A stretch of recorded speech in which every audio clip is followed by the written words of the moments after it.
Thanks for tuning in to the Joined Up Writing Podcast, a weekly show featuring interviews with fantastic authors sharing their personal stories on how and why they write.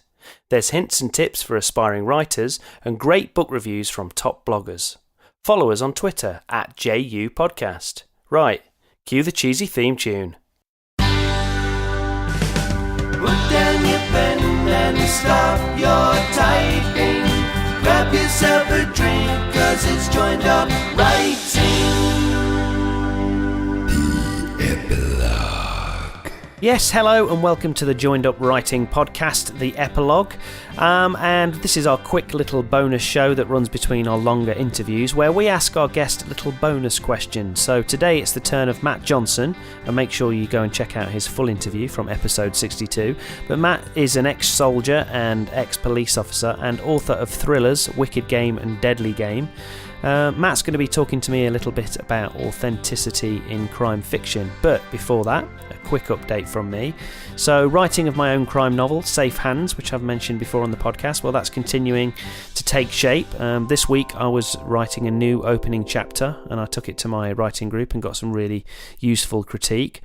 I've also been reworking a short story called Beach Hut Monsters, which is quite an old story, and I've kind of breathed new life into it by changing the tense. Actually, it was in past tense, and I've moved it to present tense, and that's made a really big difference. Already it's made it feel more immediate, and it seems to work well because it's a really action-driven piece.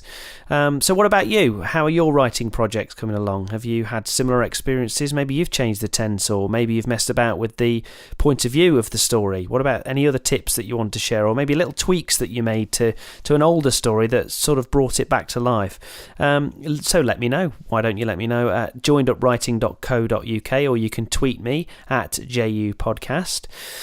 Also, as ever, a quick appeal for more iTunes ratings and reviews. We're doing great on the UK iTunes store, but we're seriously lacking on our US page. So if you're listening to this from the other side of the Atlantic, just take 2 minutes to leave a star rating or a short review. It makes a massive difference to potential listeners being able to find us, and it helps me to improve the show.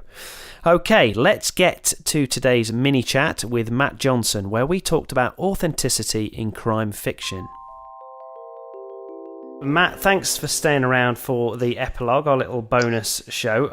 And just for a bit of fun, I thought it'd be interesting, as somebody that's an ex-soldier, ex-police officer, just to sort of, it's obviously you've got first-hand experience of situations, incidents and procedures that most of us only get a sense of through books, film and TV.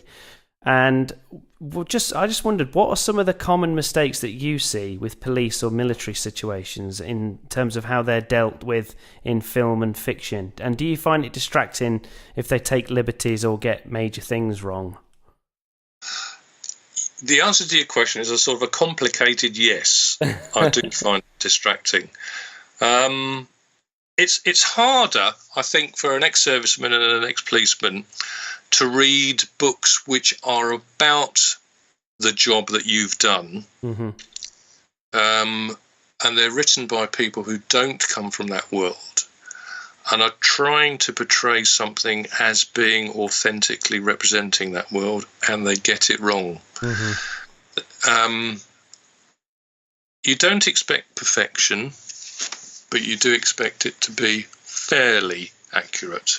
That said, it really doesn't matter in the eyes of many readers, because readers can read things that are procedurally inaccurate and still thoroughly enjoy them. Yeah, it's the basics. Although I suppose there's not really that much of an excuse for getting the really basic things. I don't write police procedurals, probably one of the reasons being because I'm too lazy to do that much research. But presumably, if you are going to set your stall out to write, say, police procedurals, for example, you do need to get things like rank and, certain procedures. You've got to get those correct in terms of timescales and things. That's kind of a bare minimum, I would have thought.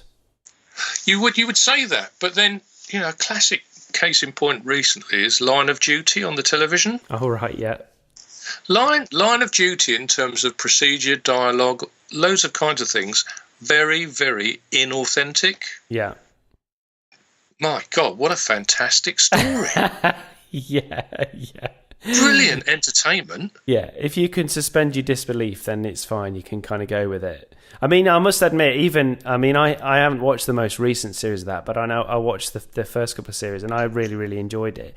And I haven't got any experience of that world at all, so I wouldn't be able to tell you whether things are specifically accurate. But even with my limited knowledge, even I thought, hang on a minute, I'm pretty sure that's not what happens in real life. I'm pretty sure they can't do that, or they wouldn't do it like that, or whatever. You'd be absolutely right. Yeah. But the thing is, this is one of the interesting debates I had with an editor when I was working with the editor, is that if you write as a copper, if you write police procedure, police dialogue, everything with 100% authenticity, you can also run the danger of putting readers off. Because if you write, for example, police dialogue, army dialogue, exactly as it happens, there's a good chance your readers won't understand it. Because policemen talk police speak, soldiers talk army speak. Yeah. If I was to say to you, off you go, son, get a W from the beak and we'll go and turn Jummy's drum over. Yeah. And I wrote that in a book, you think, what the hell was that all about? Yeah, yeah. What I'm actually saying is go and see the magistrate, get a search warrant, and we'll go and search the criminal's home address. Yeah. Exactly, yeah. So there's a level at which you've got to set your authenticity. Even for myself, I have to look at it and say, right, okay, that's all very well writing that how those two characters would discuss a particular criminal inquiry or what they're going to do with a suspect, how they're going to follow up on an interrogation or something like that. But if you actually write that, nobody's going to understand what you're talking about.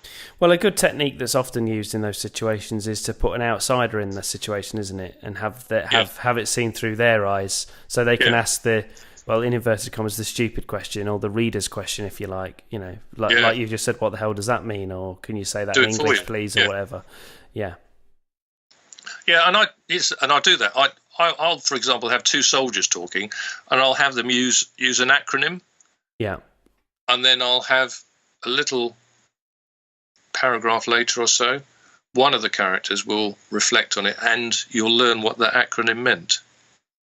Yeah, and you're patient. That's really, really good advice. Really, really good advice, and a good place to end it. So, appreciate you hanging around for the epilogue as well. That's quite right. No, but it's been really enjoyable talking to you, and I wish you all the best with all the projects coming up. Lovely. Thank you, Wayne. Nice talking to you. Okay, there you have it. That was Matt Johnson, and I would encourage you to check out Matt's work, and you can find all the links that you need to find at joinedupwriting.co.uk on the show notes. Also, another little bonus tip for those of you writing UK-based police procedurals is to check out Rebecca Bradley's website. Rebecca is also an ex-police officer and now crime author, but she's got loads of procedure tips on her website, and she also offers a fact-checking service, so I recommend that. Again, I'll put the link in the show notes, and I'm hoping to have Rebecca on the show in the new year too. So that's it for this week, but make sure you subscribe and look out for next week's episode, a full interview with William Shaw. As always, let me know what you're up to and what you want to hear. So you can tweet me at JUPodcast or Mr. Kelly to you, or you can go to joinedupwriting.co.uk. You can follow us on Facebook or drop me a line, wayne@joinedupwriting.co.uk. So, thanks for listening. I'm Wayne Kelly. Happy reading and writing, and I'll see you next time.